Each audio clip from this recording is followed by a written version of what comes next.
ಕರ್ತನ ಪರಿಶುದ್ಧ ನಾಮಕ್ಕೆ ಸ್ತೋತ್ರವಾಗಲಿ. ವಿಶೇಷವಾದ ರೀತಿಯಲ್ಲಿ ಈ ಝೂಮ್ ಮೀಟಿಂಗ್ ಮುಖಾಂತರ ಮತ್ತೊಂದು ವರ್ತಿ ನಿಮ್ಮೆಲ್ಲರೂ ಕೂಡ ಭೇಟಿ ಆಗೋದ್ರಲ್ಲಿ ನಾನು ಬಹಳ ಸಂತೋಷ ಪಡುವಂತನಾಗಿದ್ದೇನೆ ಮತ್ತು ಯೇಸು ಕ್ರಿಸ್ತನಿಗೆ ನಾನು ಸ್ತೋತ್ರ ಸಲ್ಲಿಸುವಂತನಾಗಿದ್ದೇನೆ. ಕಳೆದ ದಿನಗಳಲ್ಲಿ ನಾವು ಒಬ್ಬ ಶಿಷ್ಯನ ಜೀವಿತದ ಒಂದು ಆದ್ಯತೆಗಳು, ಅವನ ಒಂದು ಯಾವುದಕ್ಕೆ ಪ್ರಾಮುಖ್ಯತೆ ಕೊಡಬೇಕು, ಅವನ ಯೋಜನೆಗಳೇನು, the priorities and strategies of a disciple ಎನ್ನುವಂತ ವಿಷಯವಾಗಿ ನಾವು ಧ್ಯಾನ ಮಾಡ್ತಾ ಬಂದೆವು. ಈ ದಿನದಲ್ಲಿ ಬಹಳ ಒಂದು ಪ್ರಮುಖವಾದ ಒಂದು ಘಟ್ಟವನ್ನು ನಾವು ಧ್ಯಾನ ಮಾಡುವಂತವರಾಗಿದ್ದೇವೆ. ಅದೇನಂತಂದ್ರೆ the spiritual warfare in the life of a disciple. ಒಬ್ಬ ಶಿಷ್ಯನ ಜೀವಿತದಲ್ಲಿ ಇರುವಂತಹ ಆತ್ಮೀಕ ಯುದ್ಧದ ಕುರಿತಾಗಿ ನಾವು ಧ್ಯಾನ ಮಾಡುವಂತವರಾಗಿದ್ದೇವೆ. ಬಹಳ ಒಂದು ಪ್ರಮುಖವಾದಂತಹ ಒಂದು ಸಂಗತಿ.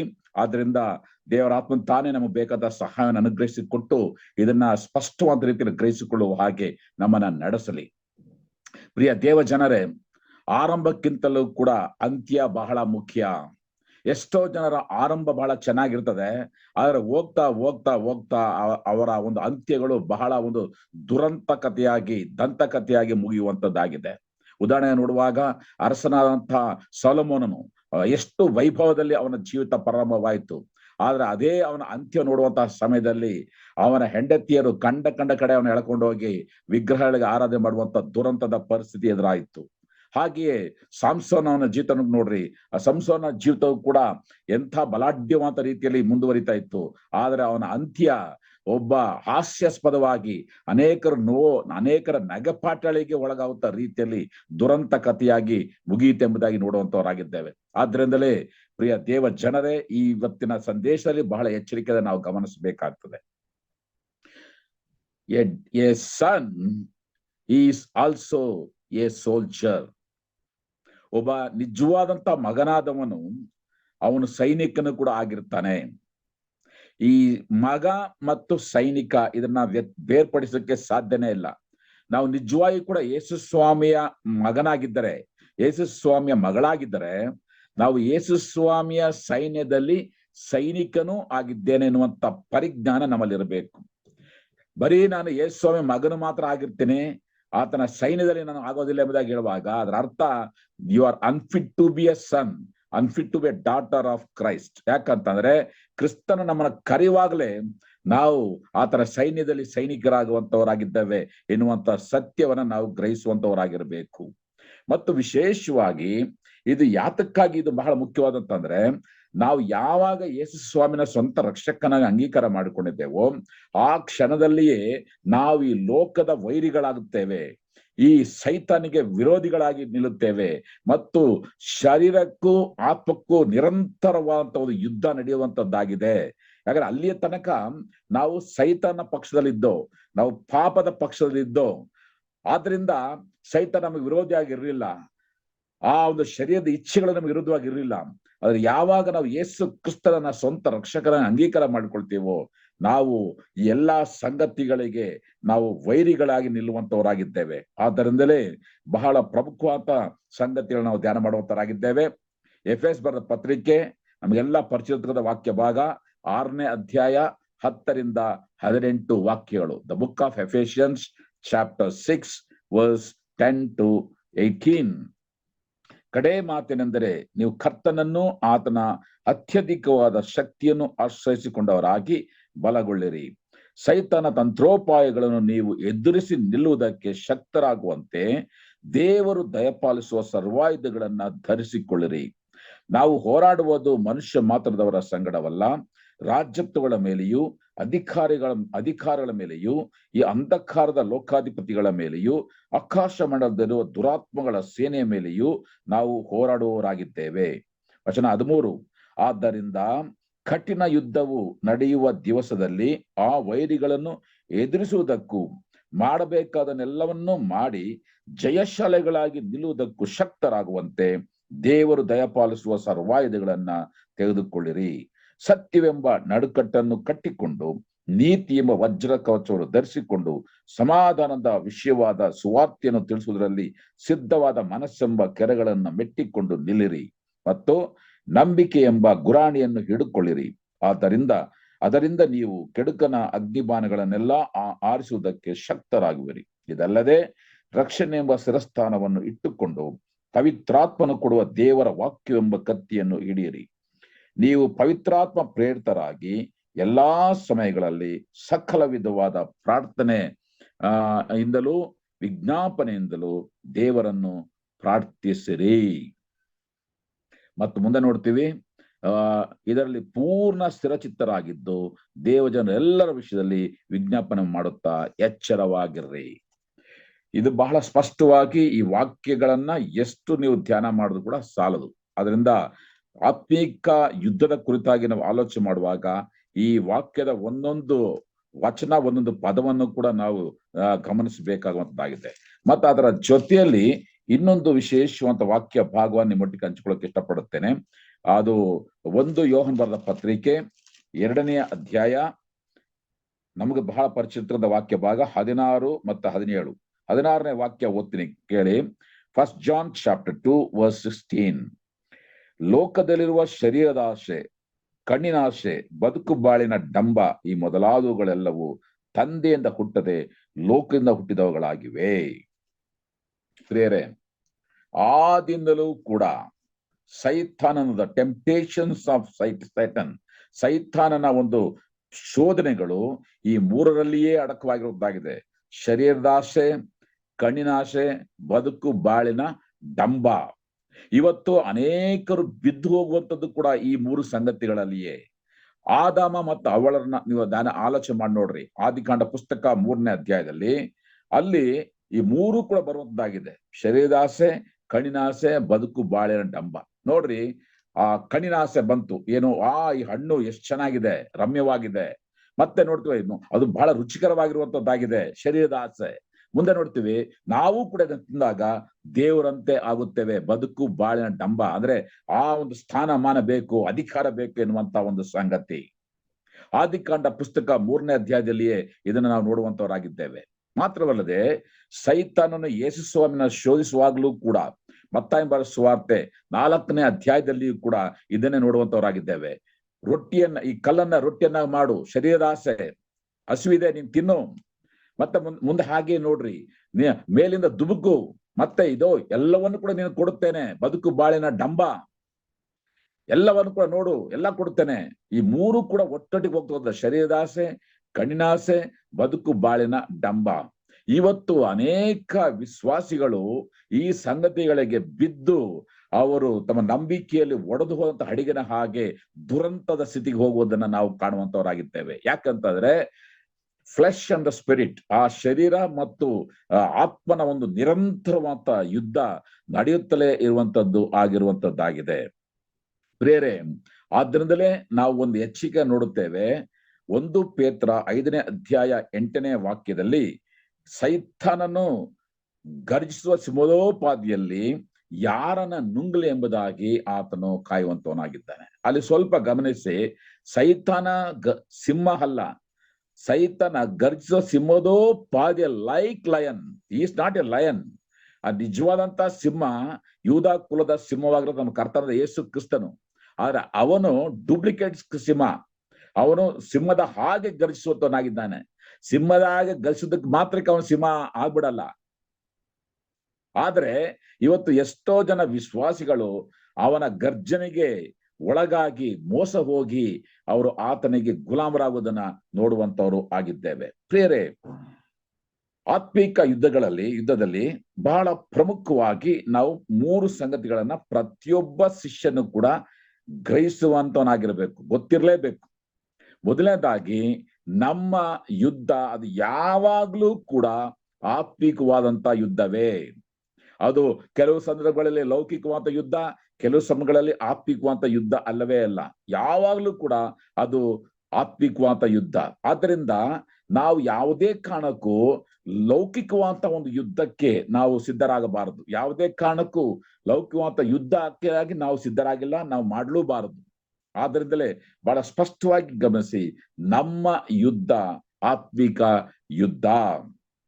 Number 1, our war is always a spiritual war.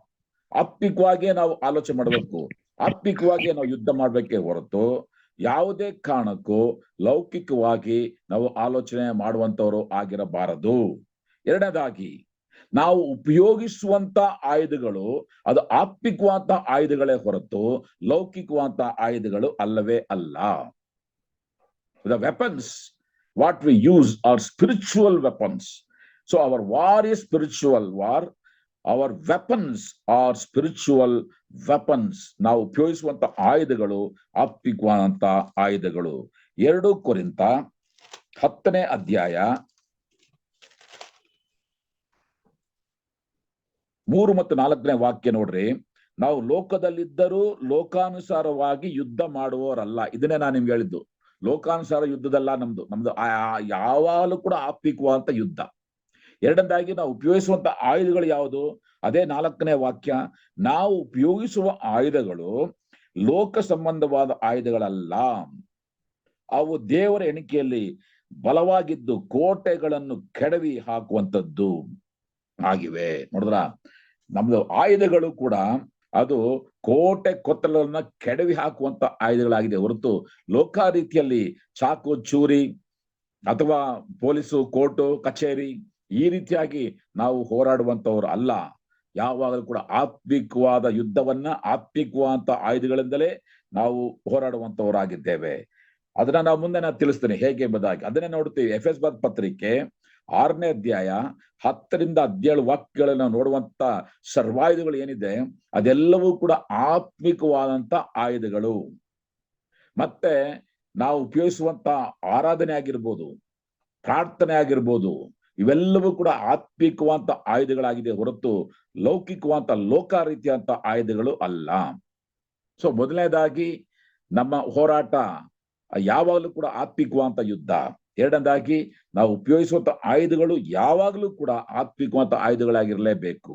ಮತ್ತು ಮೂರನೇದಾಗಿ the victory is always hours. ನಮಗೆ ಜಯ ನಿಶ್ಚಯ.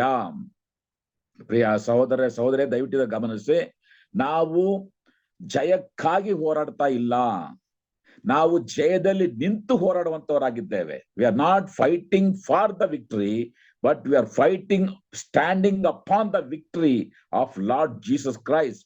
ಯೇಸು ಕ್ರಿಸ್ತನಿಗಾಗಲೇ ಮರಣದ ಕೊಂಡಿಯನ್ನ ಮುರಿದಿದ್ದಾನೆ, ಮರಣವನ್ನ ಜಯಿಸಿದ್ದಾನೆ, ಸೈತನ ತಲೆನ ಜಜ್ಜಿದ್ದಾನೆ, ಜಯವೀರನಾಗಿದ್ದಾನೆ. ಆದ್ರಿಂದ ಆತನ ಜಯದಲ್ಲಿ ನಿಂತು ನಾವು ಹೋರಾಡುವಂತವರಾಗಿದ್ದೇವೆ ಹೊರತು ಜಯಕ್ಕಾಗಿ ಹೋರಾಡುವಂತವರಲ್ಲ.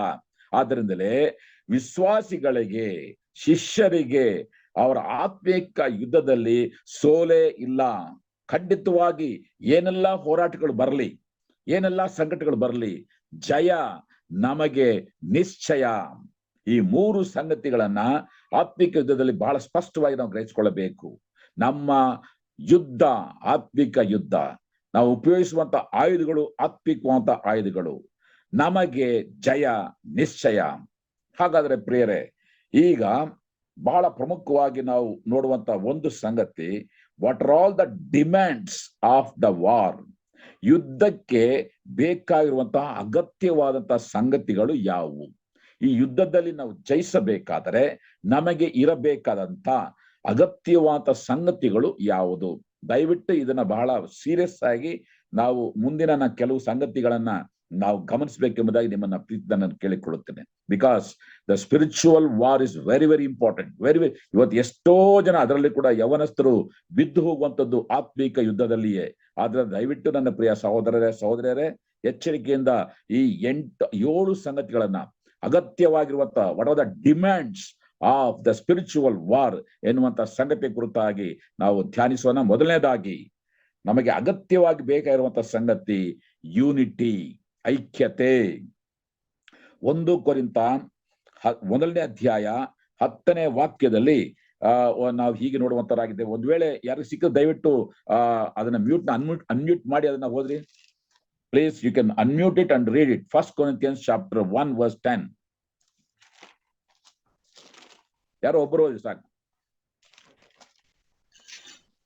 ಸಹೋದರರೇ, ನಿಮ್ಮೆಲ್ಲರ ಮಾತು ಒಂದೇ ಆಗಿರಬೇಕು, ನಿಮ್ಮಲ್ಲಿ ಭೇದಗಳಿರಬಾರದು, ನೀವು ಒಂದೇ ಮನಸ್ಸು. ನೋಡ್ರಲ್ಲಿ ಸಹೋದರರೇ, ನೀವೆಲ್ಲರಲ್ಲೂ ಏನಿರ್ಬೇಕಂತ? ಒಂದೇ ಮನಸ್ಸಿರಬೇಕು, ನಿಮ್ಮಲ್ಲಿ ಭೇದಗಳು ಇರಬಾರದು. ಓಕೆ, ಮತ್ತೆ ಮುಂದೆ ನೋಡ್ರಿ, ನೀವು ಒಂದೇ ಮನಸ್ಸು, ಒಂದೇ ಅಭಿಪ್ರಾಯವು, ಉಳ್ಳವರಾಗಿದ್ದು ಹೊಂದಿಕೆಯಾಗಿರಬೇಕು ಎಂಬುದಾಗಿ ನಾನು ಹೇಳ್ತೀನಿ ಎಂಬುದಾಗಿ. ಇವತ್ತು ನಿಜವಾಗಿ ಕೂಡ ಈ ಐಕ್ಯತೆ ನೋಡ್ರಿ, ಯಾವ ಸಭೆಯಲ್ಲಿ ಭೇದಗಳು ಬಿರುಕುಗಳು ಇರುವಂತದ್ದಾಗಿದೆಯೋ ಅಲ್ಲಿ ನಿಜವಾದ ಜಯವನ್ನ ಕಾಣೋದಕ್ಕೆ ಸಾಧ್ಯತೆ ಇಲ್ಲ. ನಮ್ಮಲ್ಲಿ ಐಕ್ಯತೆ ಬಹಳ ಮುಖ್ಯ. ನಮ್ಮಲ್ಲಿ ಯಾವುದೇ ಕಾರಣಕ್ಕೂ ಭೇದಗಳು ಇರುವಂತದ್ದು ಆಗಿರಬಾರದು ಎಂಬುದಾಗಿ ಪೌಲನು ಬಹಳ ಸ್ಪಷ್ಟವಾಗಿ ಎಚ್ಚರಿಸುವಂತವನಾಗಿದ್ದಾನೆ. ಯಾಕಂತಂದ್ರೆ ಇವತ್ತು ಕುಟುಂಬಗಳಲ್ಲಿ ಒಡಕು, ಸಭೆಗಳಲ್ಲಿ ಒಡಕು ಇದ್ದುಕೊಂಡು ನಮಗೆ ದೇವರು ಆತ್ಮಿಕ ಜಯವನ್ನ ಕೊಟ್ಟಿಲ್ಲ ಅಂತಂದ್ರೆ ಅದಕ್ಕೆ ನಾವೇ ಕಾರಣವೇ ಹೊರತು ಕ್ರಿಸ್ತನ ಕಾರಣ ಅಲ್ಲ. So unity is very much essential. Number 2 ನಾವು ನೋಡುವಂತದ್ದು ಎರಡನೇದಾಗಿ ಸಾಧಾರಣವಂತಹ ಜೀವಿತವನ್ನ ನಡೆಸುವಂತವರಾಗಿರಬೇಕು. 2 ತಿಮೋತಿ 2ನೇ ಅಧ್ಯಾಯ 4ನೇ ವಾಕ್ಯ. ಯುದ್ಧಕ್ಕೆ ಹೋಗುವಂತ ಸೈನಿಕ ಆತನ ಸಾಧಾರಣವಾದ ಜೀವಿತವನ್ನ ಜೀವಿಸುವಂತನಾಗಿರ್ಬೇಕು. ಅವನ ಡ್ರೆಸ್ ಕೋಡ್ ಆಗಿರ್ಬೋದು, ಅವನ ಊಟ ಆಗಿರ್ಬೋದು, ಇವೆಲ್ಲವೂ ಕೂಡ ಬಹಳ ಒಂದು ಸಾಧಾರಣವಾದ simple life. You should lead a simple life. ಯಾವುದೇ ರೀತಿಯಲ್ಲಿ ಲೋಕದ ಆಡಂಬರಗಳಿಗೆ ಅಂಟಿಕೊಂಡಿರುವಂತವನಾಗಿರ್ಬಾರ್ದು. ಯಾಕಂತಂದ್ರೆ ಅವನು ಯುದ್ಧಕ್ಕೆ ಯಾವ ಟೈಮ್ ಬೇಕಾದ್ರೂ ಕರೆ ಬರ್ಬೋದು. ಯುದ್ಧಕ್ಕೆ ಯಾವುದೇ ಟೈಮಲ್ಲಿ ಕರೆ ಬಂದಾಗ ಕೂಡ ತಕ್ಷಣವೇ ಆತನು ಹೋಗುವುದಕ್ಕೆ ಸಿದ್ಧನಾಗಿರ್ಬೇಕೆ ಹೊರತು ಯಾವುದೇ ಕಾರಣಕ್ಕೂ ಲೋಕದ ಆಡಂಬರಗಳಿಗೆ ಸಿಕ್ಕಿಕೊಳ್ಳಬಾರದು. ಈಗ ನಾವು ನೋಡ್ತಾ ಇದೀವಿ, ಇಸ್ರೇಲ್ ಮತ್ತು ಹಾಮಾಸ್ ಯುದ್ಧ. ಸಡನ್ ಆಗಿ ಹಾಮಾಸ್ ಅವರು ಇಸ್ರೇಲ್ ಮೇಲೆ ಅಟ್ಯಾಕ್ ಮಾಡಿದ್ರು. ಆದ್ರೆ ವಿದಿನ್ 48 hours ಇಮ್ಮಿಡಿಯೇಟ್ ಆಗಿ ಇಸ್ರೇಲ್ ಸೈನ್ಯ ಸಿದ್ಧವಾಯಿತು ಅಟ್ಯಾಕ್ ಮಾಡಿ ಇವತ್ತು ಹಾಮಾಸ್ನ ಅವ್ರು ಸಂಪೂರ್ಣವಾಗಿ ಹೆಚ್ಚು ಕಡಿಮೆ ಸರ್ವನಾಶ ಮಾಡುವ ಮಟ್ಟಿಗೆ ಹೋಗಿದ್ದಾರೆ. ಆದ್ರಿಂದ we must be prepared all the time. ಎಲ್ಲಾ ಸಮಯದಲ್ಲಿ ನಾವು ಸಿದ್ಧರಾಗಿರ್ಬೇಕಾದ್ರೆ ನಮ್ಮ ಉಡುಪುಗಳು, ನಮ್ಮ ಜೀವಿತ, ನಮ್ಮ ಊಟ ಎಲ್ಲವೂ ಕೂಡ ಸಾಧಾರಣವಾದ ಜೀವಿತ ನಮ್ಮದಾಗಿರ್ಬೇಕೆ ಹೊರತು ಆಡಂಬರದ ಜೀವಿತ ಒಬ್ಬ ಸೈನಿಕನ ಲಕ್ಷಣ ಅಲ್ಲ. 3ನೇದಾಗಿ ಹಿಂಸೆಗಳನ್ನ ಎದುರಿಸೋದಕ್ಕೆ ಸದಾ ಸಿದ್ಧರಾಗಿರ್ಬೇಕು. We should be prepared to face suffering at any moment. ಯಾವುದೇ ಸಮಯದಲ್ಲಿ ಕೂಡ ನಮಗೆ ಹಿಂಸೆಗಳು ಬರಬಹುದು. 2 ಕೊರಿಂಥ 11ನೇ ಅಧ್ಯಾಯ 23-24ನೇ ವಾಕ್ಯದಲ್ಲಿ ಪೌಲನು ತನಗಾದಂತಹ ಹಿಂಸೆಗಳನ್ನ ಬಹಳ ಡೀಟೇಲ್ ಆಗಿ ಆತನ ಡಿಸ್ಕ್ರೈಬ್ ಮಾಡುವಂತವನಾಗಿದ್ದಾನೆ. ಮತ್ತು ಹಾಗೆ 2 ತಿಮೋತಿ 2ನೇ ಅಧ್ಯಾಯ 3ನೇ ವಾಕ್ಯದಲ್ಲಿಯೂ ಕೂಡ ಅದನ್ನ ಡಿಸ್ಕ್ರಿಪ್ಷನ್ ಕೊಡುವಂತವನಾಗಿದ್ದಾನೆ. ಆದ್ರಿಂದ ಹಿಂಸೆಗಳು ಒಬ್ಬ ಸೈನಿಕನಿಗೆ ಬರುವಂತದ್ದು ಸಹಜ. ಯಾಕಂದ್ರೆ ನಾವು ಆತ್ಮೀಕ ಯುದ್ಧದಲ್ಲಿದ್ದೇವೆ. ಆತ್ಮಿಕ ಯುದ್ಧ ಅಂತಂದ್ರೆ ನಾವು ರಣರಂಗದಲ್ಲಿದ್ದೇವೆ. ರಣರಂಗದಲ್ಲಿ ಇರುವಾಗ nobody can be safe. The warfield is not a safe place for you. ಅದಕ್ಕಾಗಿ ದಾವೀದನು ಒಂದು ಪ್ರಶ್ನೆ ಕೇಳ್ತಾನೆ, ಅಬ್ಷಲೋಮನು ಕ್ಷೇಮವೋ? ಯೌವನಸ್ನಾತ ಅಬ್ಷಲೋಮನು ಕ್ಷೇಮವೋ? ಪ್ರೇರೆ, ರಣರಂಗದಲ್ಲಿ ಯಾರು ಕೂಡ ಕ್ಷೇಮವಾಗಿರೋದಕ್ಕೆ ಸಾಧ್ಯತೆ ಇಲ್ಲ. When we are in the warfield, you have to be prepared to face the sufferings. ನಾವು ರಣರಂಗದಲ್ಲಿ ಇದ್ದೇವೆ. ಆದ್ರಿಂದ ನಾವು ಹಿಂಸೆಗಳನ್ನ ನಾವು ಎದುರಿಸುವುದಕ್ಕೆ, ಸಹಿಸಿಕೊಡೋದಕ್ಕೆ ನಾವು ಸಿದ್ಧರಾಗಿರಬೇಕಾಗ್ತದೆ. 4ನೇದಾಗಿ there should be an absolute obedience. ಸಂಪೂರ್ಣವಾದ ವಿಧೇಯತ್ವ ನಮಗಿರಬೇಕು. ಅಂದ್ರೆ ಅರ್ಥ, ಕಮಾಂಡರ್ ಏನೇ ಹೇಳಿದ್ರು ಕೂಡ ಇಮ್ಮಿಡಿಯೇಟ್ ಆಗಿ ನಾವು ಅದಕ್ಕೆ ಕೇಳುವಂತವರಾಗಿರ್ಬೇಕು. ಈಗ ಫೈರ್ ಅಂದ್ರೆ ಫೈರೇ, ಯಾಕೆ ಫೈರ್ ಅಂತಕ್ಕಂಥ ಪ್ರಶ್ನೆ ಮಾಡಂಗಿಲ್ಲ. ರಿಟರ್ನ್ ಅಂತಂದ್ರೆ ರಿಟರ್ನ್, ಯಾಕೆ ರಿಟರ್ನ್ ಅಂತ ಕೇಳೋಂಗಿಲ್ಲ. ಆದ್ರಿಂದ left turn, right turn, U turn, fire ಇದೆಲ್ಲವೂ ಕೂಡ ಕಮಾಂಡರ್ಸ್ ಇನ್ಸ್ಟ್ರಕ್ಷನ್ಸ್. ನಮ್ಮ ಒಂದು ದಂಡನಾಯಕ, ಸೈನ್ಯದ ನಾಯಕ ಏನ್ ಹೇಳ್ತಾನೋ ಅದಕ್ಕೆ ಇಮ್ಮಿಡಿಯೇಟ್ ಆಗಿ ನಾವು ವಿಧೇಯರಾಗಬೇಕೆ ಹೊರತು ನಾಯಕನನ್ನ ಪ್ರಶ್ನೆ ಮಾಡುವಂತೇನಿಲ್ಲ. ಯಾವುದಕ್ಕೆ ತರ್ಕ ಮಾಡೋಕೆ, ಕುತರ್ಕ ಮಾಡೋಕೆ, ವಿಮರ್ಶೆ ಮಾಡೋಕೆ ಆಸ್ಪದ ಇಲ್ಲ. ಆದ್ರಿಂದಲೇ there must be an obedience. ಆದ್ರಿಂದ ಸೈನಿಕನಿಗೆ ಒಂದು ಲಕ್ಷಣ, ಆ ಒಂದು ಬೇಕಾದ 4ನೇ ಡಿಮ್ಯಾಂಡ್ ಗೆಲ್ಲುವುದಕ್ಕೆ ಎಂಬುದಾಗಿ ಯಾವ್ದು ನೋಡುವಾಗ ಸಂಪೂರ್ಣವಾದಂತ ವಿಧೇಯತ್ವ ನಮಗೆ ಬೇಕಾಗುವಂತದ್ದಾಗಿದೆ. ಮತ್ತು ಈಗ 5ನೇದಾಗಿ ನಾವು ನೋಡುವಂತ ಸಂಗತಿ, we must know our enemy and his strategy. ನಮ್ಮ ವೈರಿಯನ್ನ ಮತ್ತು ವೈರಿಯ ತಂತ್ರೋಪಾಯಗಳನ್ನ ನಾವು ಅರಿತವರಾಗಿರಬೇಕು. ದಯವಿಟ್ಟು ತಿರುಗಿ ಅನ್ಮ್ಯೂಟ್ ಮಾಡಿ ಒಂದು ವಾಕ್ಯ ಓದ್ರಿ. 2 ಕೊರಿಂಥ 2ನೇ ಅಧ್ಯಾಯ 11ನೇ ವಾಕ್ಯ. 2 Corinthians chapter 2 verse 11.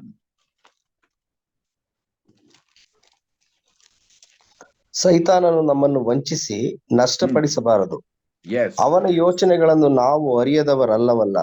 ನೋಡ್ರಿ, ಸೈತಾನನು ನಮ್ಮನ್ನ ವಂಚಿಸಿ ನಷ್ಟಪಡಿಸಬಾರದು. ಏನಂತ? ಸೈತಾನ ನಮ್ಮನ್ನ ವಂಚಿಸೋದಕ್ಕೆ ಯಾವಾಗಲೂ ಕೂಡ ಕಾಯ್ಕೊಂಡಿರ್ತಾನೆ, ನಮ್ಮನ್ನ ಮೋಸ ಮಾಡಕ್ಕೆ. ಆದ್ರೆ ಅವನ ವಂಚನೆಗೆ ನಾವು ಒಳಗಾಗಿ ನಾವು ನಷ್ಟಪಡಬಾರದು. ಮತ್ತೆ ಕೊನೆ ಭಾಗ ನೋಡ್ರಿ, ಅವನ ಯೋಚನೆಗಳನ್ನು ನಾವು ಅರಿಯದವರಲ್ಲವಲ್ಲ. ಅಂದ್ರೆ ಏನರ್ಥ? ಅವನ ಯೋಚನೆಗಳನ್ನು ನಾವು ಅರಿತಿದ್ದೇವಲ್ಲ. ಪಾಸಿಟಿವ್ ಆಗಿ ಯೋಚನೆ ಮಾಡ್ಬೇಕಾದ್ರೆ ವಿ ನೋ ದಿ ಸ್ಟ್ರಾಟಜೀಸ್, ಅವನ ಯೋಜನೆಗಳನ್ನ ನಾವು ಅರಿತವರಾಗಿದ್ದೇವೆ. ಆದ್ರಿಂದ V must know the strategy of Satan. ಹಾಗೆ ಇನ್ನೊಂದು ವಾಕ್ಯನ ಕೂಡ ಓದ್ರಿ, 2 ಕೊರಿಂಥ 11ನೇ ಅಧ್ಯಾಯ 14 ಮತ್ತು 15ನೇ ವಾಕ್ಯ. 2 Corinthians chapter 11 verse 14 and 15. Please read. ಇದೇನು ಆಶ್ಚರ್ಯವಲ್ಲ.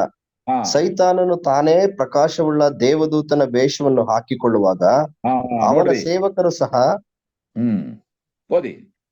ನೀತಿಗೆ ಸೇವಕರಾಗಿ ಕಾಣಿಸುವುದಕ್ಕೆ ವೇಷ ಹಾಕಿಕೊಳ್ಳುವುದು ದೊಡ್ಡದಲ್ಲ. ಅವರ ಅಂತ್ಯಾವಸ್ಥೆ ಅವನ ಅಂತ್ಯಾವಸ್ಥೆಯು ಅವರ ಕೃತ್ಯಗಳಿಗೆ ತಕ್ಕ ಹಾಗೆ ಆಗುವುದು. ಸೈತಾನನು ಕೂಡ ಆ ದೇವದೂತನ ಹಾಗೆ ವೇಷ ಹಾಕಿಕೊಂಡು, ಅದೇ ಬರೀ ದೇವತಲ್ಲ, ಪ್ರಕಾಶ ರೂಪದ ಉಳ್ಳ ದೇವದೂತನ ವೇಷ ಹಾಕೊಂಡು ಬರ್ತಾನೆ. ಓಕೆ, ಏಂಜಲ್ ಆಫ್ ಲೈಟ್, ದೇವದೂತನ ಹಾಗೆ ಈ ಸೈತಾನ ಕೂಡ ಆತ ಬರುವಂತವನಾಗಿದ್ದಾನೆ. ಆದ್ರಿಂದ ಸ್ಪಷ್ಟವಾಗಿ ನಾವು ನೋಡುವಂಥದ್ದು, ಸೈತಾನನು ಯಾವುದೇ ರೂಪದಲ್ಲಿ ಬಂದಾಗ್ಯೂ ಕೂಡ ಅವನನ್ನ ಗುರುತಿಸುವಂತ ಒಂದು ಚಾಣಕ್ಯತನ ನಮಗೆ ಇರಬೇಕು. We should be in the position to identify Satan, identify the Satan's followers, identify the Satan's works, whatever the way it comes. ಯಾವ ವಿಧದಲ್ಲಿ ಬಂದರೂ ಕೂಡ ಅದನ್ನ ಗುರುತಿಸುವಂತವರು ನಾವು ಆಗಿರಬೇಕೆಂಬುದಾಗಿ ನಾವು ನೋಡುವಂತವರಾಗಿದ್ದೇವೆ. So know your enemy and the strategies. ಮತ್ತೆ 6ನೇದಾಗಿ ನೋ ಯುವರ್ ವೆಪನ್ಸ್. ನಮ್ಮ ಆಯುಧಗಳನ್ನು ಕೂಡ ನಾವು ಬಲ್ಲವರಾಗಿರಬೇಕು. ಅದಕ್ಕೆ ನಾವು ನೋಡ್ತೀವಿ, ದೇವರು ದಯಪಾಲಿಸುವ ಸರ್ವಾಯುಧಗಳನ್ನ ಧರಿಸಿಕೊಳ್ಳಿರಿ. ಅದರ ಅರ್ಥ ಇಲ್ಲಿ ಆಯುಧಗಳನ್ನ ಯು ಕೆನಾಟ್ ಚೂಸ್, ನಾನು ಇದನ್ನ ಮಾತ್ರ ಆರಿಸ್ಕೊಳ್ತೀನಿ, ಅದನ್ನ ಬಿಡ್ತೀನಿ ಎಂಬುದಾಗಿ ಆ ರೀತಿ ಚಾಯ್ಸ್ ಮಾಡುವಂತ ಒಂದು ಪರ್ಮಿಷನ್ ನಿಮಗೆ ಕೊಟ್ಟಿಲ್ಲ. ಸರ್ವಾಯುಧಗಳನ್ನು ಕೂಡ ನಾವು ಧರಿಸಿಕೊಳ್ಳಬೇಕು. ದಯವಿಟ್ಟು ಪ್ರಿಯ ಸಹೋದರ ಗಮನಿಸಿ, ಆಲ್ ವೆಪನ್ಸ್ ಎಲ್ಲವನ್ನು ಕೂಡ ನಾವು ಧರಿಸಿಕೊಳ್ಳುವಂತವರಾಗಿರ್ಬೇಕೆ ಹೊರತು ನಾವು ಆಯುಧಗಳನ್ನ ಆರಿಸಿಕೊಳ್ಳುವಂತೆ ಅಲ್ಲ. ಇದನ್ನ ಬಹಳ ಮುಖ್ಯವಾಗಿ ಗಮನಿಸ್ಬೇಕು. ಯಾಕಂದ್ರೆ ಅದ್ರಲ್ಲಿ ನೋಡ್ತೀವಿ 5 ಆಯುಧಗಳು ನಮ್ಮ ಸಂರಕ್ಷಣೆಗೆ, ದೇವರು ಕೊಡುವಂತ ಪರಿಶುದ್ಧಾತ್ಮ ಕೊಡುವಂತ ಖಡ್ಗ ನಾವು ವೈರಿಯನ್ನ ಹೊಡೆಯೋದಕ್ಕೆ. So 5 are for our defence, 1 is for offence. Attack ಮಾಡೋದಕ್ಕೋಸ್ಕರವಾಗಿ ದೇವರ ವಾಕ್ಯವನ್ನು ನಮಗೆ ಕೊಡುವಂತವನಾಗಿದ್ದಾನೆ. ಅದನ್ನ ಎಲ್ಲವನ್ನು ಕೂಡ ನಾವು ಬಲ್ಲವರಾಗಿರ್ಬೇಕು. ಪ್ಲಸ್ ಆಯುಧವನ್ನ ಉಪಯೋಗಿಸುವುದನ್ನ ನಾವು ಕಲಿತಿರುವಂತವರಾಗಿರ್ಬೇಕು. How to use the weapon. ಆಯುಧ ಕೈಲಿ ಕೊಟ್ಟು, AK-47 ಕೈಲಿ ಕೊಟ್ಟು ಕೂಡ AK-47 ಯೂಸ್ ಮಾಡಕ್ ಗೊತ್ತಿಲ್ಲ ಅಂತ ಏನ್ ಪ್ರಯೋಜನ? ಅದೇ ರೀತಿಯಾಗಿ ನಮ್ಮ ಕೈಯಲ್ಲಿ ಕೊಟ್ಟಿರುವಂತ ಈ ಸರ್ವಾಯುಧಗಳನ್ನ ನಾವು ಯಾವ ರೀತಿಯಲ್ಲಿ ಉಪಯೋಗಿಸ್ಬೇಕು, ದೇವರಾತ್ಮನ ಕೊಡುವಂತ ದೇವರ ವಾಕ್ಯ ಅನ್ನೋದ ಖಡ್ಗವನ್ನ ಯಾವ ರೀತಿಯಲ್ಲಿ ಉಪಯೋಗಿಸ್ಬೇಕು ಎಂಬುದನ್ನ ನಾವು ಗ್ರಹಿಸಿರುವಂತವರಾಗಿರ್ಬೇಕು.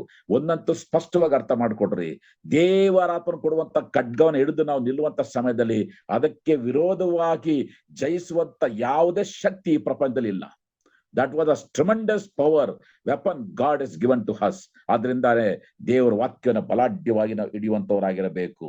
ವಿಶೇಷವಾಗಿ ಕೆಲವು ಉದಾಹರಣೆ ನೋಡ್ರಿ, ಹೇಗೆ ಎಂಬುದನ್ನು ನೋಡುವಾಗ, ಈಗ ದಾವಿದನ ಕುರಿತು ನೋಡುವಾಗ, ದಾವಿದನಿಗೆ ಎಲ್ಲಾ ಆಯುಧಗಳನ್ನು ಹಾಕಿದ್ರು, ಆದ್ರೆ ಯಾವುದು ಪ್ರಯೋಜನ ಆಗ್ಲಿಲ್ಲ. ಕಡೆಗೆ ಅವನು ಹಿಡಿದು ಯಾವುದು ಆ ಒಂದು ಕವನೆ ಪ್ಲಸ್ ಕಲ್ಲನ್ನು ಇಟ್ಕೊಂಡು ಹೋದ. ಯಾಕಂದ್ರೆ ಅದು ಅವನಿಗೆ ಗೊತ್ತಿತ್ತು ಹೆಂಗ್ ಯೂಸ್ ಮಾಡ್ಬೇಕು ಅಂತ. ಹಾಗೆಯೇ ಗಿದ್ಯೋನ ನೋಡ್ರಿ, ಗಿದ್ಯೋನ ಅವನ ಸ್ಟ್ರಾಟಜಿನೇ ಬೇರೆ ರೀತಿಯಾಗಿತ್ತು.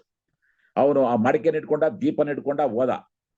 ಹಾಗೆಯೇ ಯೆಹೋಷಾಫಾಟ ನೋಡ್ರಿ, ಅವನು ಯುದ್ಧಕ್ಕೆ ಹೋಗುವಾಗ ಸ್ತೋತ್ರ, ಯೆಹೋವನು ಒಳ್ಳೆಯವನು ಎಂಬುದಾಗಿ ಹೇಳಿ ಆರಾಧನೆ ಮಾಡಿಕೊಂಡು ಯುದ್ಧಕ್ಕೆ ಹೋಗ್ತಾ ಇದ್ದಾನೆ. ಅದೇ ಸಮಯದಲ್ಲಿ ಯೆರಿಕೋ ಪಟ್ಟಣ ನೋಡುವಾಗಲೂ ಕೂಡ ಅವರು ಸುಮ್ಮನೆ ಸೈಲೆಂಟ್ ಆಗಿ ಸುತ್ತಿದ್ರು ಮತ್ತು 7ನೇ ದಿನದಲ್ಲಿ ಅವರು ಆರ್ಭಟಿಸಿದ್ರು. ಆ ಗೋಡೆ ಬಿದ್ದು ಹೋಯ್ತು. ಯಾವುದೇ ಸಂದೇಹ ಪಡಲಿಲ್ಲ, ಏನಪ್ಪ ಎಂಬುದಾಗಿ ತರ್ಕ ಮಾಡಿಲ್ಲ. ಅವರು ತಮ್ಮ ಆಯುಧಗಳನ್ನ, ದೇವರು ಕೊಟ್ಟಂತ ಆಯುಧವನ್ನ ಬಲಾಢ್ಯವಾಗಿ ಉಪಯೋಗಿಸಲಿ ಎಂಬುದಾಗಿ ನಾವು ನೋಡುವಂತವರಾಗಿದ್ದೇವೆ. ಸೊ 7ನೇದಾಗಿ ನಾವು ಕಲಿಬೇಕಾದಂತ ಸಂಗತಿ ಸ್ಟೆಡ್ ಫಾಸ್ಟ್ನೆಸ್. ಅಂದ್ರೆ ನಮ್ಮ ಈ ಯುದ್ಧದಲ್ಲಿ ಏಕಾಗ್ರತೆ ಇರಬೇಕು. ಏಕಾಗ್ರತೆಯಿಂದ ನಾವು ಮುಂದೆ ಹೋಗುವಂತವ್ರಾಗಿರ್ಬೇಕು. ಅದಕ್ಕೆ ಹೇಳಿ ಮುಂದೆ ಹೋಗುವೇನು, ಏಕಾಗ್ರತೆ ಮುಂದೆ ಹೋಗುವಂತವ್ರಾಗಬೇಕು. ಅಂದ್ರೆ ಏನರ್ಥ, ಎಷ್ಟೋ ಸಂಗತಿಗಳು ನಮಗೆ ಡಿಸ್ಟ್ರಾಕ್ಟ್ ಮಾಡ್ತವೆ, ನಮ್ಮನ್ನ ಆ ಕಡೆ ಈ ಕಡೆ ಎಳಿತವೆ. ಆದ್ರೆ ಅದು ಯಾವುದಕ್ಕೂ ಕೂಡ ನಾವು ಆಸ್ಪದ ಕೊಡಬಾರದು. ನೋಡ್ರಿ, ನಮ್ಮ ರಕ್ಷಕನಾದ ಯೇಸು ಕ್ರಿಸ್ತನು, ಆತನು ಜನ ಎಳ್ಕೊಂಡೋಗ್ಬಿಟ್ಟು ರಾಜನಾನ ಮಾಡ್ಬೇಕು ಅಂತಿದ್ರು, ಆದ್ರೆ ಆತನು ತಪ್ಪಿಸ್ಕೊಂಡು ಹೋದ. ಮತ್ತೆ ಫರಿಸಾಯರು ಅಡ್ಡ ಮಾಡಿದ್ರು, ಸದ್ದುಕಾಯರು ಅಡ್ಡಿ ಮಾಡಿದ್ರು, ಸೈತಾನ ಅಡ್ಡಿ ಮಾಡ್ದ. ಆದ್ರೆ ನಾವು ನೋಡ್ತೇವೆ ಯೋಹಾನ ಬರೆದ ಸುವಾರ್ತೆ 13ನೇ ಅಧ್ಯಾಯ 1ನೇ ವಾಕ್ಯದಲ್ಲಿ ಆತನ ದೃಷ್ಟಿ ಯೆರೂಸಲೇಮ್ ಕಡೆಗೆ ಇತ್ತು ಎಂಬುದಾಗಿ. ಆತನ ದೃಷ್ಟಿ ಯೆರೂಸಲೇಮ್ ಕಡೆಗೆ ಇತ್ತು. ಮತ್ತೆ ಅದೇ ಯೋಹಾನ ಬರೆದ ಸುವಾರ್ತೆ 18ನೇ ಅಧ್ಯಾಯ 1-8 ವಾಕ್ಯದಲ್ಲಿ ಕೂಡ ಆತನ ಯೆರೂಸಲೇಮ್ ಕಡೆಗೆ ಆತನು ಹೋಗುವಂತವನಾಗಿದ್ದೇನೆ ನೋಡ್ತಾನೆ. Nothing can change him, nothing can change him. ಅಷ್ಟು ಸ್ಪಷ್ಟವಾಗಿತ್ತು ಆತನ ಒಂದು ದೃಷ್ಟಿ, ಆತನ ಒಂದು ಚಿತ್ತ. ಹಾಗೆಯೇ ಅಪೊಸ್ತಲ ಅಂತ ಪೌಲನನ್ನು ಕೂಡ ಸ್ವಲ್ಪ ಆಲೋಚನೆ ಮಾಡ್ರಿ. ಅಪೊಸ್ತಲ ಪೌಲನು ಕೂಡ ಆತನು ಅಪೊಸ್ತಲ ಕೃತ್ಯಗಳು 14ನೇ ಅಧ್ಯಾಯ 20ನೇ ವಾಕ್ಯ, ಮತ್ತು 20ನೇ ಅಧ್ಯಾಯ 23-24ನೇ ವಾಕ್ಯ, 21ನೇ ಅಧ್ಯಾಯ 12, 13, 14ನೇ ವಾಕ್ಯಗಳಲ್ಲಿ ಇವನು ಯೆರೂಸಲೇಮಿಗೆ ಹೋಗ್ಬೇಕಾದ್ರೆ ಒಬ್ಬ ಅಗಬ ಅಂತಕ್ಕಂಥ ಒಬ್ಬ ಪ್ರವಾದಿ ಬಂದು ತಕೊಂಡು ಅವನ ಕೈ ಕಟ್ಟಿ ಅವನ ಅಡ್ಡಿ ಮಾಡ್ತಾನೆ. ಇದೇ ರೀತಿಯಾಗಿ ಇರ್ತದೆ, ಇವನಿಗೆ ಅಲ್ಲಿ ಅಡ್ಡಿ ಮಾಡ್ತಾರೆ ಎಂಬುದಾಗಿ. ಆದರೆ ನಾ ಕೇಳಿಸ್ತಾ ಇದ್ಯಾ? ಈಗ ಯಾವ ಕಾಲ್ ಬರ್ತದೆ? ಕೇಳಿಸ್ತಾ ಇದೆ ಲಿಸನ್. ಕೇಳಿಸ್ತಾ ಇದೆ ಅಂಕಲ್, ಕೇಳಿಸ್ತಾ ಇದೆ. ಓಕೆ, ಫೈನ್, ಮುಂದುವರಿಸೋಣ. ಅವನೊಬ್ಬ ಪ್ರವಾದಿ ಹೇಳ್ತಾನೆ ಇವನಿಗೆ ಇದೇ ರೀತಿಯಾಗಿ ಯೆರೂಸಲೇಮಲ್ಲಿ ಕಟ್ಟಾಕ್ತಾರೆ ಅಂತ. ಆದ್ರೂ ಕೂಡ ಇವನು ಹೆದರ್ಲಿಲ್ಲ. ಮತ್ತೆ ಹಿರಿಯರೆಲ್ಲ ಅವನ ತಬ್ಕೊಂಡು ಅಳ್ತಾರೆ, ಎಫೆಸ್ದ ಹಿರಿಯರೆಲ್ಲ ಅಳ್ತಾರೆ ಗೊಳೋತ. ಆದ್ರೂ ಕೂಡ ಅವನು ಹೇಳ್ತಾನೆ, ನನ್ನನ್ನು 10 ಯಾಕೆ ನನ್ನನ್ನು ಕುಗ್ಗಿಸ್ತೀರಾ, ಮನಗುಂದಿಸ್ತೀರಾ, ನಾನು ಹೋಗ್ತೀನಿ. ನಾನು ಬರೀ ಬಂಧಿಸಲ್ಪಡಕ್ ಮಾತ್ರ ಅಲ್ಲ, ಸಾಯೋದಕ್ಕೂ ಕೂಡ ಸಿದ್ಧನಾಗಿದ್ದೇನೆ. ಮತ್ತೆ ಮುಂದೆ ನೋಡ್ತೀವಿ, ಪರಿಶುದ್ಧಾತ್ಮನೇ ನೇರವಾಗಿ ಪೌಲನ ಹೆಚ್ಚಿಸ್ತಾನೆ. ಪರಿಶುದ್ಧಾತ್ಮನು ಕೂಡ ನೇರವಾಗಿ ಹೆಚ್ಚಿಸುವಾಗ ಕೂಡ ಪೌಲನು ತನ್ನ ಗುರಿಯನ್ನ ಬದಲಾವಣೆ ಮಾಡ್ಕೊಳ್ಳೋದಿಲ್ಲ, ಆತನ ಮುಂದಕ್ಕೆ ಹೋದ ಎಂಬುದಾಗಿ ನೋಡುತ್ತೇವೆ. So that is the strategy. ಆ ಒಂದು ಸ್ಟೆಡ್ ಫಾಸ್ಟ್ನೆಸ್ ಅಂತಕ್ಕಂಥದ್ದು ಎಷ್ಟು ಮಟ್ಟಿಗೆ ಅಂದ್ರೆ ನಥಿಂಗ್ ಕ್ಯಾನ್ ಡಿಸ್ಟ್ರಾಕ್ಟ್. ಯಾವ ಸಂಗತಿ ಕೂಡ ಅವನನ್ನ ಡಿಸ್ಟ್ರಾಕ್ಟ್ ಮಾಡಕ್ಕೆ ಸಾಧ್ಯತೆ ಆಗಲಿಲ್ಲ ಅಂತಕ್ಕಂಥ ಸತ್ಯವನ್ನ ನಾವು ಗ್ರಹಿಸುವಂತವರಾಗಿದ್ದೇವೆ. ಆದ್ರಿಂದ ಈ 7 ಸಂಗತಿಗಳು, this are the demands for the victory. ನಮ್ಮ ಆತ್ಮಿಕ ಯುದ್ಧದಲ್ಲಿ ಈ 7 ಸಂಗತಿಗಳು ನಮ್ಮನ್ನ ಜಯಕ್ಕೆ ನಡೆಸುವಂತದ್ದಾಗಿದೆ. 2ನೇದಾಗಿ, ಬಹಳ ಪ್ರಮುಖವಾಗಿ ನಾವು ಈಗ ಇನ್ನೊಂದು ವಿಷಯವನ್ನ ಗಮನಿಸ್ತೇವೆ. ದೇವರಿಗಾಗಲೇ ನಮಗೆ ಕೆಲವು ಆಧಾರ ಅಸ್ಥಿವಾರಗಳನ್ನ ಕೊಟ್ಟಿದ್ದಾನೆ. ಈಗಾಗಲೇ ಜಯಕ್ಕೆ ಬೇಕಾದಂತ ಕೆಲವು ಅಸ್ಥಿವಾರಗಳು ಕೊಟ್ಟಿದ್ದಾನೆ. ಅದಕ್ಕೆ ನಾವು ಈ ಸೆಕ್ಯೂರ್ ಬೇಸ್ ಎಂಬುದಾಗಿ ಹೇಳ್ತೀವಿ. ಅಂದ್ರೆ ಸುಭದ್ರವಾದಂತ ಅಸ್ಥಿವಾರ.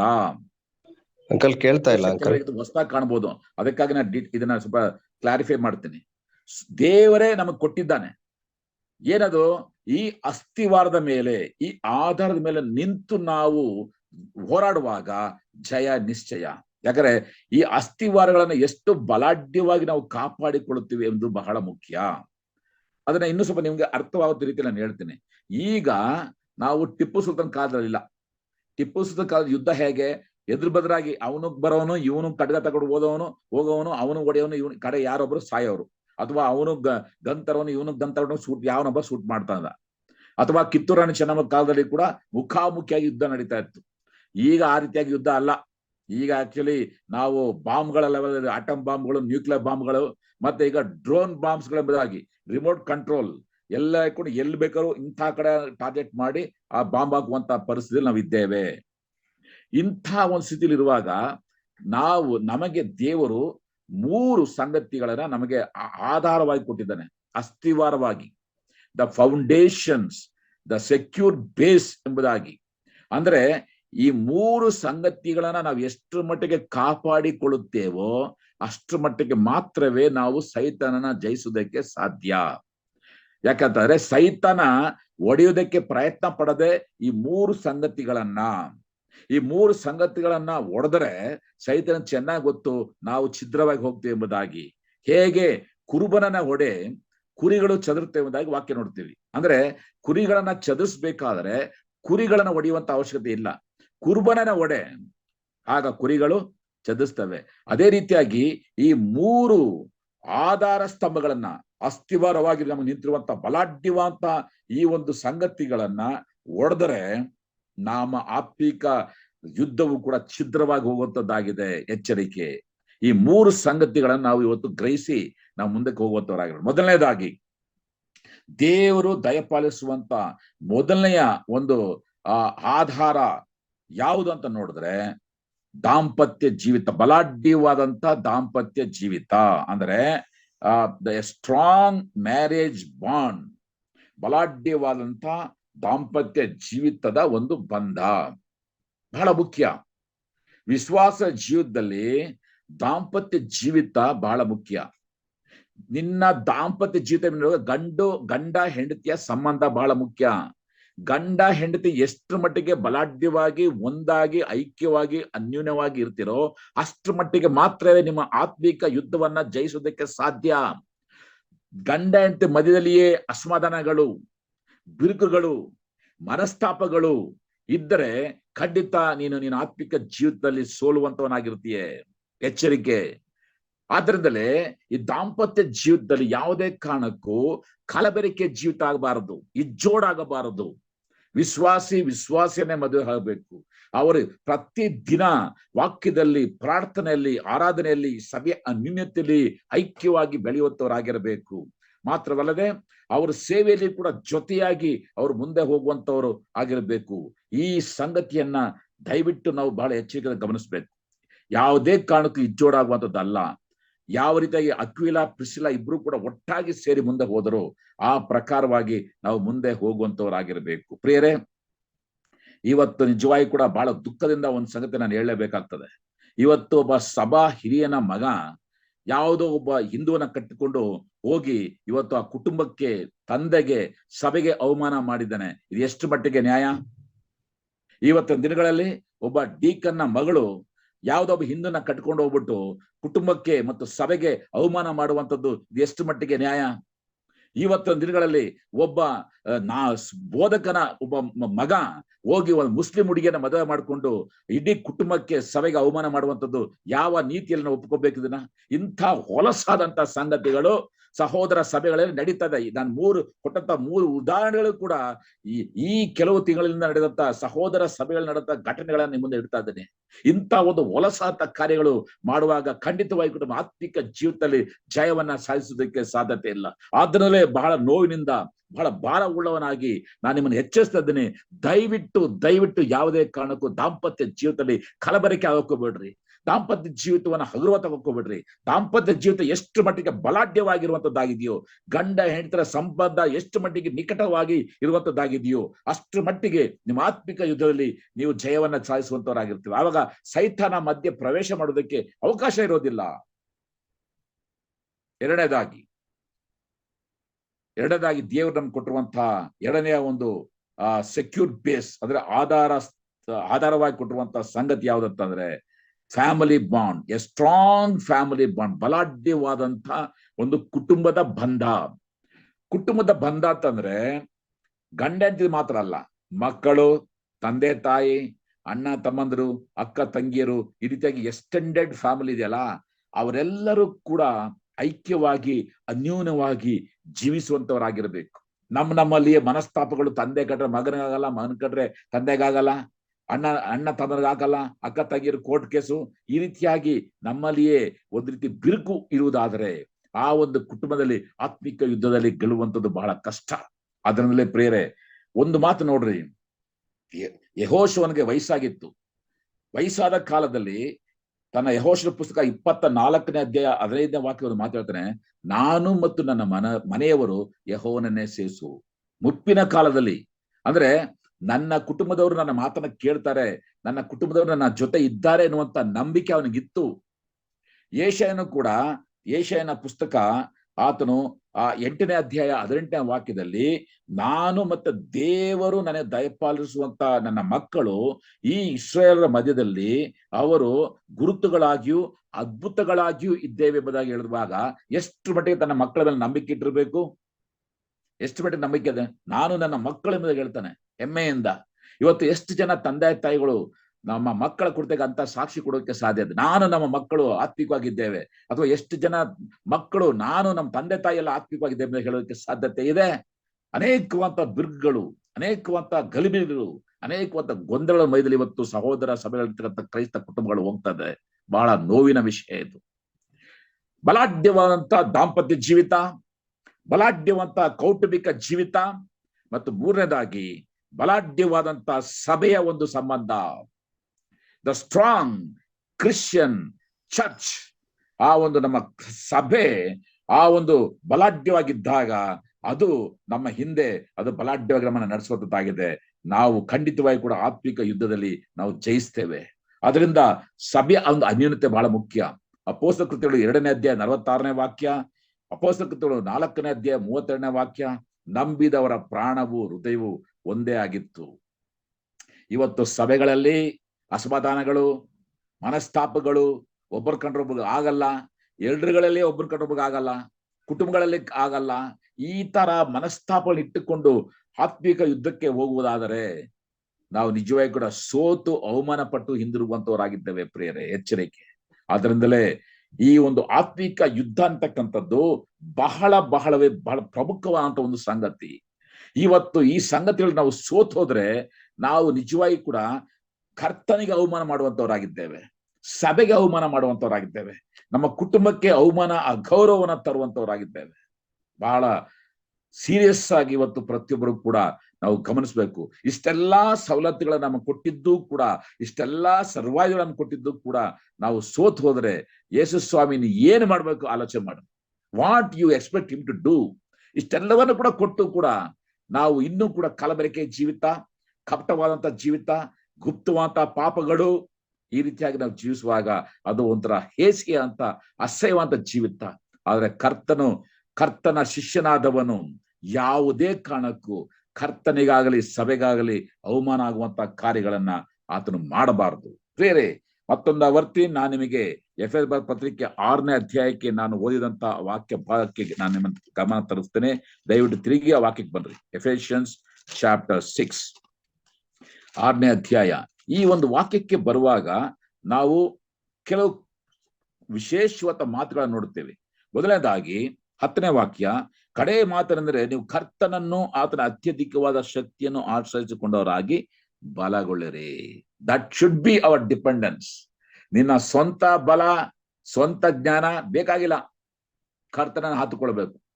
ಅದೇ ಯಾಕೋಬ ಪತ್ರಿಕೆ 4ನೇ ಅಧ್ಯಾಯ 7 ಮತ್ತು 8ನೇ ವಾಕ್ಯ ನೋಡ್ತೀವಿ. ದೇವರಿಗೆ ಒಳಗಾಗಿರಿ, ಸೈತಾನ ಎದುರಿಸ್ರಿ, ಅವನು ನಿಮ್ಮನ್ನು ಬಿಟ್ಟು ಓಡಿ ಹೋಗುವನು. ದೇವರ ಸಮೀಪಕ್ಕೆ ಬನ್ನಿರಿ, ಆಗ ಆತನು ನಿಮ್ಮ ಸಮೀಪಕ್ಕೆ ಬರುವನು. ನನ್ನ ಪ್ರಿಯ ಸಹೋದರರೇ ಸಹೋದರಿಯರೇ, ಕರ್ತನ ಬಲವನ್ನು ಹಾತುಕೊಳ್ಳುವಂತವರಾಗಿರೋಣ, ಪರಿಶುದ್ಧಾತ್ಮನ ಬಲವನ್ನು ಹಾತುಕೊಳ್ಳುವಂತವರಾಗಿರೋಣ, ಕರ್ತನ ಕೃಪೆನ ಹಾತುಕೊಳ್ಳೋದು. ನನ್ನ ಕೃಪೆಯೇ ನಿನಗೆ ಸಾಕು, ಆತನ ಕೃಪೆ ನಾವು ಹಾತುಕೊಳ್ಳುವಂತವರಾಗಿರೋಣ. ಹಾಗೆಯೇ ಈ ವಾಕ್ಯದಲ್ಲಿ ನೋಡುತ್ತೇವೆ. ಇನ್ನೊಂದು ಪದವನ್ನ ಗಮನಿಸಿ. ವಚನ ಅದೇ ನಾವು 13ನೇ ವಾಕ್ಯದಲ್ಲಿ, ಎಫೆಸ 6ನೇ ಅಧ್ಯಾಯ 13ನೇ ವಾಕ್ಯದಲ್ಲಿ, ಆದ್ದರಿಂದ ಕಠಿಣ ಯುದ್ಧವು ನಡೆಯುವ ದಿವಸದಲ್ಲಿ ಆ ವೈರಿಗಳನ್ನು ಎದುರಿಸುವುದಕ್ಕೂ ಮಾಡಬೇಕಾದ ಎಲ್ಲವನ್ನೂ ಮಾಡಿ ಜಯಶಾಲಿಗಳಾಗಿ ನಿಲ್ಲುವುದಕ್ಕೂ. ಗಮನಿಸಿ, ಸೋತು ಹೋಗಿ ನಿಲ್ಲುವುದಕ್ಕಲ್ಲ, ಸೋತೋಗಿ ನಿಲ್ಲುವಂತವ್ರಲ್ಲ ನಾವು, ಜಯಶಾಲಿಗಳಾಗಿ ನಿಲ್ಲುವಂತವ್ರು ನಾವು.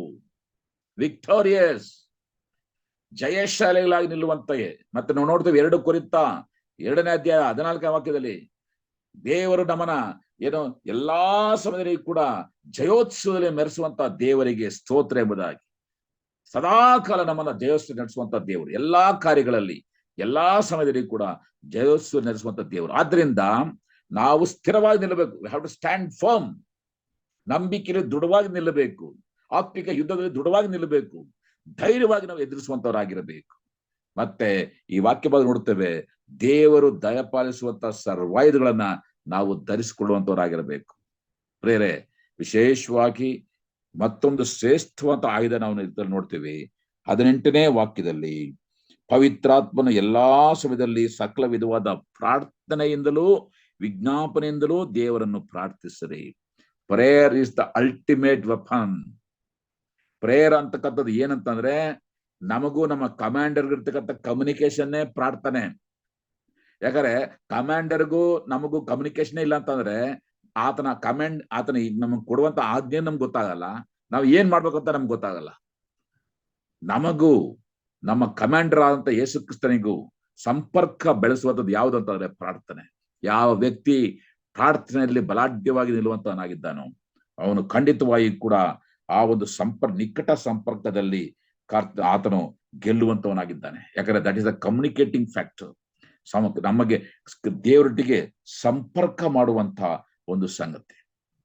ಕೊನೆಯದಾಗಿ ಒಂದು ಸಂಗತಿಯನ್ನ ಹೇಳಿ ನಾನು ಮುಗಿಸಕ್ಕೆ ಇಷ್ಟಪಡ್ತೇನೆ ಪ್ರಿಯರೇ. ಸರ್ವಾಯುಧಗಳು ಎಲ್ಲಾ ಅಂಗವನ್ನು ಕೂಡ ನಾವು ಮುಚ್ಚುವಂತದ್ದಾಗಿದೆ. ನಮ್ಮ ಶಿರಸ್ಸು, ನಮ್ಮ ಎದೆ, ನಮ್ಮ ಕಾಲು, ನಮ್ಮ ಕೈ ಎಲ್ಲವನ್ನು ಕೂಡ ಸರ್ವಾಯುಧಗಳು ಅದು ಕವರ್ ಮಾಡುವಂತದ್ದಾಗಿದೆ. ಎಲ್ಲೂ ಕೂಡ ನಮಗೆ ಅಟ್ಯಾಕ್ ಮಾಡಕ್ ಆಗೋದಿಲ್ಲ. ಆದ್ರೆ ಒಂದೇ ಒಂದು ಭಾಗ ಮಾತ್ರ ದೇವರು ಹಾಗೆ ಬಿಟ್ಟಿದ್ದಾನೆ. ಆ ಭಾಗ ಯಾವುದಂತಂದ್ರೆ ನಮ್ಮ ಬೆನ್ನು, ಅವರ್ ಬ್ಯಾಕ್, ನಮ್ಮ ಬೆನ್ನು. ಆ ಬೆನ್ನಿನ ಕಾಪಾಡಿಕೊಳ್ಳೋದಕ್ಕೆ ಯಾವುದೇ ರೀತಿಯಂತ ಕವರಿಂಗ್ ದೇವರು ಕೊಟ್ಟಿಲ್ಲ. ಯಾಕೆ ಗೊತ್ತಿದೆಯಾ? You know why? ಒಂದು, ನಾವು ಯಾವುದೇ ಕಾರಣಕ್ಕೂ ವೈರಿಗೆ ನಮ್ಮ ಬೆನ್ನನ್ನ ತೋರಿಸಬಾರ್ದು ಅನ್ನೋ ಕಾರಣಕ್ಕೋಸ್ಕರವಾಗಿ. ಏನೆಲ್ಲ ಆದ್ರೂ ಚಿಂತೆ ಇಲ್ಲ. ನಾವು ಯಾವುದೇ ಕಾರಣಕ್ಕೂ ವೈರಿಗೆ ಬೆನ್ನು ತೋರಿಸಿ ಓಡ್ ಹೋಗುವಂತವ್ರಾಗಿರ್ಬಾರ್ದು. ವಾಕ್ಯ ನೋಡ್ತೇವೆ, ದೇವರು ನಿಮಗೆ ಕಟ್ಕೊಂಡು ಕೊಟ್ಟಿರುವಂಥದ್ದು ವೈರಿಗೆ ಹೆದರಿ ಬೆನ್ನನ್ನ ತೋರಿಸಿ ಓಡುವುದಕ್ಕ ಯಾವುದೇ ಕಾರಣಕ್ಕೂ ನಾವು ವೈರಿಗೆ ಬೆನ್ನು ತೋರಿಸಿ ಓಡುವಂತವರು ಆಗಿರಬಾರದು. ಅದಕ್ಕಾಗಿದೆ ಬೆನ್ನಿಗೆ ಯಾವುದೇ ರೀತಿಯಂತ ಕವರೇಜ್, ಅದಕ್ಕೆ ಮುಚ್ಚುವುದಕ್ಕೆ ಪ್ರೊಟೆಕ್ಷನ್ಗೆ ದೇವರು ಕೊಟ್ಟಿಲ್ಲ. ಎರಡನೇದಾಗಿ ಬಹಳ ಪ್ರಮುಖವಾಗಿ ನಾವು ಕಲಿಬೇಕಾದ ಸಂಗತಿ, ನಮ್ಮ ಬೆನ್ನನ್ನ ಕಾಯುವಂಥದ್ದು ನಮ್ಮ ಸಹೋದರನ ಜವಾಬ್ದಾರಿ. ನನ್ನ ಬೆನ್ನನ್ನ ಕಾಯುವಂಥದ್ದು ನನ್ನ ಮತ್ತೊಬ್ಬ ಸಹೋದರಿಯ ಜವಾಬ್ದಾರಿ. ಅಂದ್ರೆ our own brothers and sisters should protect our back. ನಮ್ಮ ಬೆನ್ನನ್ನ ಕಾಯಬೇಕು ಪ್ರಿಯರೇ. ಆದ್ರಿಂದ ಸಭೆಯಲ್ಲಿ, ಕುಟುಂಬದಲ್ಲಿ ನಮ್ಮ ಬೆನ್ನನ್ನ ಕಾಯುವಂತವರು ನಮ್ಮ ಸಹೋದರ ಸಹೋದರರು ಆಗಿರುವಂತವರಾಗಿದ್ದಾರೆ. ಅದು ಅವರ ಜವಾಬ್ದಾರಿ. ಆವತ್ತು ದೇವರು ಕೇಳುವಂತ ಒಂದು ಪ್ರಶ್ನೆ, ಆವತ್ತು ಕಾಯಿನನೇ ನಿನ್ನ ತಮ್ಮ ಎಲ್ಲಿ ಎಂಬುದಾಗಿ ಕೇಳುವಾಗ ಕಾಯನ ಕೇಳ್ತಾನೆ, ನನ್ನ ಸಹೋದರನ್ನ ಕಾಯುವಂತವನು ನಾನು, ನನ್ನ ಸಹೋದರನ ಕಾಯುವಂತವನು ನಾನು. ಪ್ರಿಯರೇ, ಅದಕ್ಕೆ ಉತ್ತರ ಇಷ್ಟೇ, ಎಸ್, ನೀನೇ ನಿನ್ನ ಸಹೋದರನ್ನ, ನಿನ್ನ ಆತ್ಮಿಕ ಸಹೋದರಿಯನ್ನ ಕಾಯುವಂತವನು ನೀನೇ. ಆ ಜವಾಬ್ದಾರಿ ನಿನಗೆ, ನನಗೆ ಕೊಡಲ್ಪಟ್ಟಿದೆ. ಆದ್ರಿಂದಲೇ ನನ್ನ ಪ್ರಿಯ ಸಹೋದರ ಸಹೋದರರೇ, ನಾವು ನಮ್ಮ ಸಹೋದರನ, ನಮ್ಮ ಸಹೋದರಿಯ ಬೆನ್ನನ್ನ ಕಾಯುವಂತವರಾಗಿರ್ಬೇಕೇ ಹೊರತು ಅವರ ಬೆನ್ನಿಗೆ ಚೂರಿ ಹಾಕುವಂತವರಾಗಿರಬಾರದು. ಅವ್ರ ಬೆನ್ನಿಗೆ ನಾವು ಚೂರಿ ಹಾಕುವಂತವರಾಗಿರಬಾರದು. ಇವತ್ತು ಒಂದು ದುರಂತದ ಸಂಗತಿ ಅಂತಂದ್ರೆ, ಸಹೋದರ ಸಭೆಗಳಲ್ಲಿ ನಮ್ಮ ಜೊತೆಯಲ್ಲಿರುವವರೇ ನಮ್ಮ ಬೆನ್ನಿಗೆ ಚೂರಿ ಹಾಕುವಂತವರಾಗಿದ್ದಾರೆ. ಇಂಥ ದುರಂತದ ಪರಿಸ್ಥಿತಿಯಲ್ಲಿ ಇವತ್ತು ಸಹೋದರ ಸಭೆಗಳು ಹಾದು ಹೋಗುತ್ತಾ ಇವೆ. ಪ್ರಿಯರೇ, ಶಿಷ್ಯತ್ವ ಅಂತಕ್ಕಂಥದ್ದು ಬಹಳ ಮುಖ್ಯ. ಶಿಷ್ಯನ ಜೀವಿತ ಬಹಳ ಮುಖ್ಯ. ಶಿಷ್ಯನ ಜೀವಿತದಲ್ಲಿ ಆತ್ಮಿಕ ಯುದ್ಧ ಬಹಳ ಮುಖ್ಯ. ಈ ಆತ್ಮಿಕ ಯುದ್ಧದಲ್ಲಿ ಖಂಡಿತ ನಮಗೆ ಜಯ ಇದ್ದೇ ಇದೆ, ಹೋರಾಟಗಳಿದೆ, ಜಯ ಇದೆ. ಆದ್ರೆ ಯಾವುದೇ ಕಾರಣಕ್ಕೂ ನಾವು ಕಲಬೆರಕೆ ಜೀವಿತಕ್ಕೆ ಒಳಗಾಗಿ, ಯಾವುದೇ ಕಾರಣಕ್ಕೂ ನಾವು ಸೈತಾನಿಗೆ ಬೆನ್ನು ತೋರಿಸಿ ಓಡಿ, ಯಾವುದೇ ಕಾರಣಕ್ಕೂ ನಾವು ನಮ್ಮ ಕುಟುಂಬಕ್ಕೆ, ನಮ್ಮ ಸಭೆಗೆ, ಎಲ್ಲಕ್ಕೂ ಮಿಗಿಲಾಗಿ ನಮಗೋಸ್ಕರವಾಗಿ ತನ್ನ ಪ್ರಾಣವನ್ನೇ ಕೊಟ್ಟಂತ ರಕ್ಷಕ ಯೇಸು ಕ್ರಿಸ್ತನಿಗೆ ನಾಮಕ್ಕೆ ಅವಮಾನ ಆಗುವಂತ, ದೂಷಣ ತರುವಂತ ಕಾರ್ಯಗಳನ್ನ ನಾವು ಮಾಡಲೇಬಾರದು ಪ್ರಿಯರೇ, ಮಾಡಲೇಬಾರದು. ಪೌಲನು ಹೇಳುವಂತ ಮಾತು, ನಾನು ಬದುಕಿದರೂ ಸರಿಯೇ, ನಾನು ಸತ್ತರೂ ಸರಿಯೇ, ಕ್ರಿಸ್ತನಿಗಾಗಿಯೇ. ಆದ್ದರಿಂದ 1 ಕೊರಿಂಥ 10ನೇ ಅಧ್ಯಾಯ 12ನೇ ವಾಕ್ಯಗಳ ಪ್ರಕಾರವಾಗಿ, ನಿಂತಿದ್ದೇನದು ನೆನೆಸುವವನು ಬೀಳದಂತೆ ಎಚ್ಚರಿಕೆಯಾಗಿರಲಿ. ನಾವು ಎಚ್ಚರಿಕೆಯಿರೋಣ, ನಾವು ದೃಢವಾಗಿ ನಿಲ್ಲೋಣ, ನಾವು ಸೈತಾನ ಎದುರಿಸುವಂತವರಾಗಿರೋಣ. ಜಯ ನಿಶ್ಚಯ. ಆದ್ರಿಂದ ನನ್ನ ಒಂದೇ ಒಂದು ಕಳಕಳಿಯ ಪ್ರಾರ್ಥನೆ, ನನ್ನ ಪ್ರಿಯ ಸಹೋದರ ಸಹೋದರಿಯರೇ, ನಿಮ್ಮ ಆತ್ಮಿಕ ಜೀವಿತದಲ್ಲಿ ನೀವು ಎಲ್ಲರೂ ಕೂಡ ಗೆಲ್ಲಲೇಬೇಕು, ಕ್ರಿಸ್ತನಿಗಾಗಿ ಸಾಕ್ಷಿಗಳಿಗೆ ನಿಲ್ಲಲೇಬೇಕು. ನಿಮ್ಮೆಲ್ಲರ ಜೀವಿತ ಮುಖಾಂತರವಾಗಿ ಕರ್ತನ ಯೇಸು ಕ್ರಿಸ್ತನಿಗೆ ಮಹಿಮೆ ಉಂಟಾಗಬೇಕೆಂಬುದೇ ನನ್ನ ಪ್ರಾರ್ಥನೆ. ಆ ರೀತಿ ಆಗುವಾಗ ದೇವರು ತಾನೇ ನಿಮ್ಮನ್ನ ಬಲಪಡಿಸಿ ಆಶೀರ್ವದಿಸಿ ನಡೆಸಲಿ. ಆಮೇನ್.